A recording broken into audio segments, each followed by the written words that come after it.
सुबकुतगीन कहते हैं मैं शिकार का शौकीन था, लेकिन जरूरत के लिए शिकार करता था। हफ्ते में शिकार मार के लाता था, फिर पूरा हफ्ता हमारे घर वाले उसी को खाया करते थे। फरमाते हैं कि मैं तनख्वाह थोड़ी लेता था अपने आका से, महमूद गजनवी के वालिद सुबकुतगीन, कि मैं भाई हफ्ते में एक दिन शिकार करने जाऊंगा। कहते एक दिन मैं जंगल में शिकार करने गया तो कुछ जानवर कम नजर आए। सुबह से लेकर मैं घूमने लगा, असर का वक्त हो गया, कोई शिकार ना मिला।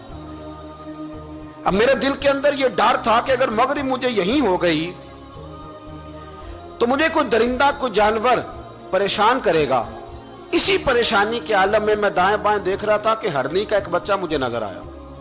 मैंने झट से वो हरनी का बच्चा ही उठा लिया कि आज यही शिकार करूंगा। कहते हैं मैंने उसे घोड़े के आगे रखा, अपने आगे गर्दन की जानिब, और मैंने घोड़े की लगामें इस तेजी से घुमाई कि सर पट घोड़ा दौड़ाया ताकि मगरिब से कबल मैं शहर में पहुंच जाऊं, ये जंगल का इलाका गुजर जाए। कहते हैं मैं बड़ी गर्मी थी, बड़ी प्यास लगी, पर पानी ना पिया ना घोड़े को पिलाया। सर पट दौड़ाया इस डर से कि कहीं ऐसा ना हो कि मैं जंगल में मुझे शाम हो जाए। कहते हैं जब मैं शहर से बाहर पहुंच गया तो मगरिब का वक्त भी शुरू हो गया। कहते हैं अभी मैं पहुंचा ही था, मैंने वहां घोड़े को रोका, खुद भी पानी पिया, जानवर को भी पिलाया। कहते हैं जरा मैंने आंख उठा के देखा तो जिस हरनी का मैं बच्चा लाया था वो भी दौड़ती हुई मेरे पीछे आ गई। कहते हैं वो पीछे मेरे खड़ी है, पता नहीं कहां से बेचारी दौड़ी। मेरा तो घोड़ा था और मैंने तो सांस भी नहीं लिया। 1.5 घंटा 2 घंटे मैं भगाता लाया इस जल्दी में कि बाहर आना है। कहते हैं पलट के देखा तो उसकी सांस फूली हुई हरनी की और ललचाई नजरों से मुझे देख रही है। दिल के एक कोने से आवाज आई कि आज तो 2 शिकार हो गए।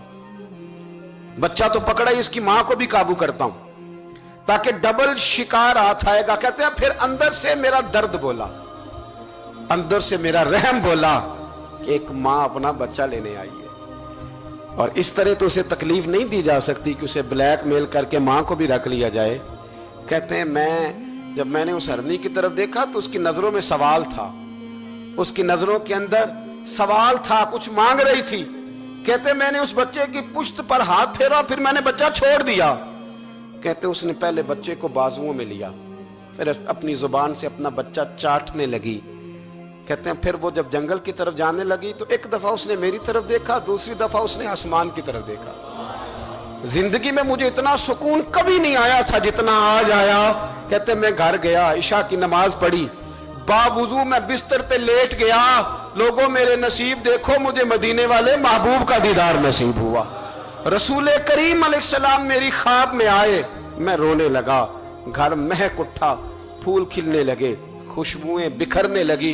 कहते हैं महबूब करीम तशरीफ लाए और क्या खूबसूरत जुमला है।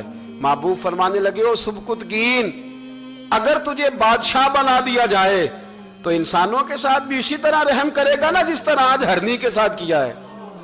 अगर तुझे बादशाह बनाया जाए तो रवैया यही रखेगा या बदल जाएगा। कहता मैं रो पड़ा, मैंने कहा यार सुल्ला मैं तो गुलाम बनने के भी काबिल नहीं, तो बादशाह कैसे बनूंगा।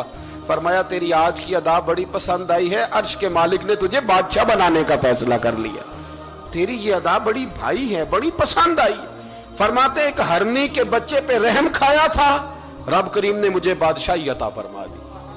हम ना सियासत से बादशाही लेना चाहते हैं, सियासतदानों के अपनी जेब से इश्तिहार छपवा के बादशाही लेना चाहते हैं, डेरा बना के बादशाही लेना। ना ना ना, बादशाही तो रहम करने से मिलती, बादशाही तो शफकत करने से मिलती, बादशाहियां तो अल्लाह की मखलूक से प्यार करने से मिलती।